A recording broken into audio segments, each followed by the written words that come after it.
Moja kati ya jambo kubwa zaidi ambalo saizi linaendelea mitandaoni ni kile ambacho kipo kati ya Mwijaku pamoja na mke wake Alice. Na moja kati ya kitu ambacho yeye mwenyewe Mwijaku amekuja kukielezea, na alianza mwanzoni kama utani, lakini saizi mambo yanavyoonekana ni hapo vibaya kweli kweli kwa upande wake.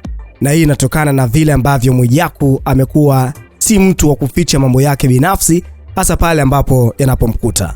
Na kwa taarifa ambazo zipo kwa hivi sasa ni kwamba Mwijaku pamoja na mke wake tayari wameshaachana na Alice hayupo tena nyumbani, na Mwijaku amekuwa akijitahidi sana kutafuta watu mbalimbali, hasa watu wa karibu kuweza kuzungumza na mke wake kwa ajili ya kuwapatanisha. Huku wambea mitandaoni wakiwa wanafukunywa undani wa hizi habari na kuthibitisha kwamba ni kweli Mwijaku pamoja na mke wake wamegombana na hawako vizuri, na mkewe tena ameshaondoka kabisa nyumbani. Na sababu kubwa inatajwa kwamba ni kukosekana kwa uaminifu, kwamba Mwijaku aliweza kufumaniwa. Kwa hiyo mwisho wa siku katika kujitetea na amekuwa na mfululizo pia wa matukio kama hayo, ndio ameweza kumfanya mwanamke huyu kuweza kuchoka, kwa mujibu wa wambea wa Instagram. Lakini Mwijaku mwenyewe ameweza kuonyesha kwamba yuko tayari saizi kutafuta mahusiano mengine mapya, na ameshatangaza kwamba ikifika siku ya ndoa yake basi yeye ataweza kufunga ndoa. Na hajaishia hapo tu, hata mali ambazo walizichuma wakiwa pamoja, Mwijaku pia kashatolea ufafanuzi na kusema kwamba ile nyumba ya Kigamboni kwenye lile ghorofa lake ni mali ya binti yao ambaye ni Marichui, lakini pia anasema kwamba yeye pamoja na Alice kitu pekee ambacho wanakimiliki kwa majina yao ni kiwanja ambacho alikinunua huko Kisarawe. Lakini ukija nyumba nyingine, viwanja, magari na pikipiki tu ndo kitu pekee ambacho anakimiliki Mwijaku, lakini magari na vitu vingine vyote alishavitolea kwa watu, alishagawa urithi wake na alishaandika pia umiliki kwa watu wengine.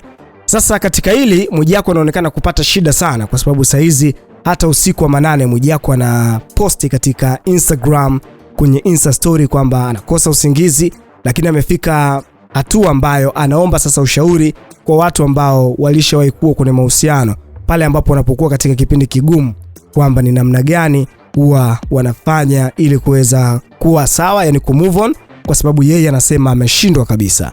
Ameandika kwamba kwa wale waliowahi kuachika, huwa mnafanyaje ili kuweza kulikava? Najikuta na kuwa na mawazo usiku muda wa kulala bila kujua suluhisho ni lipi. Najaribu kujichanganya huku Dubai, lakini wapi, mwenye ushauri tafadhali mnishauri.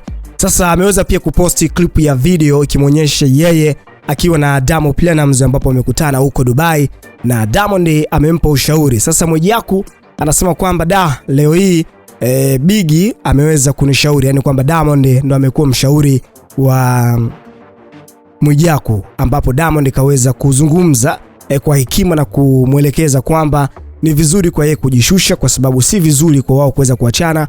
Ukiangalia wametoka mbali, lakini pia kwa jinsi ambavyo wanapendana, wamepambana sana kwenye maisha, lakini pia mkewe ni mke wa Mwijaku amekuwa ni mvumilivu katika kipindi hiki chote ambacho Mwijaku alikuwa bado anajitafuta. Yeye aliweza kusimama naye imara kabisa.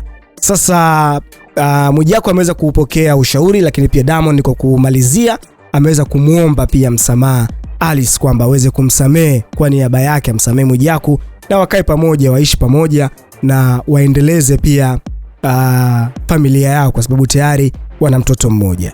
Na kwenye caption Mwijaku kaandika kwamba yani leo Biggie huyu kanishauri mimi kweli, kupitia msamaha huu mama Marichui tafadhali nirejelee mwenzio. Ndio maneno ambayo Mwijaku kaweza kuyaandika.